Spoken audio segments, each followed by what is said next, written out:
The easiest way to grow fast on YouTube is to create content for the underserved niche. I'm going to show you now shortly how to do that. So you can just grab your phone and go to VidIQ, and let's use video editing for example. So if we search video editing,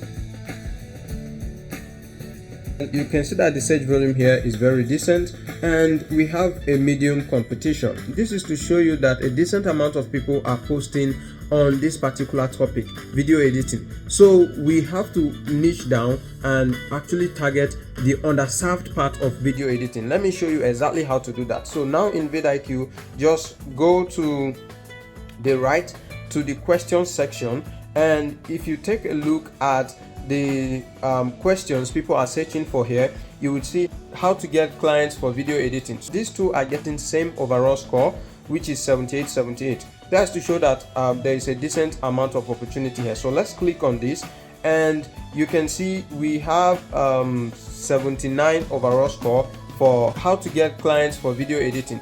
And if you look at the competition, is very low. Let's go to this part and try to filter the search volume. You see it has over 100,000 searches, and if we take a look at the competition, you can see it's very low. Now how about the initial keyword we search? Let's see what that keyword has. Let's say so the broader video editing keyword, if we look at the search, it has up to 1 million searches, but if we look at the competition, is what?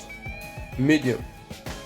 So if you take a look, this is saying how to get clients for video editing. So it will be easier for a beginner to rank on how to get clients for video editing than creating videos on video editing itself. So if you are new to creating videos here on YouTube, always target the underserved audience.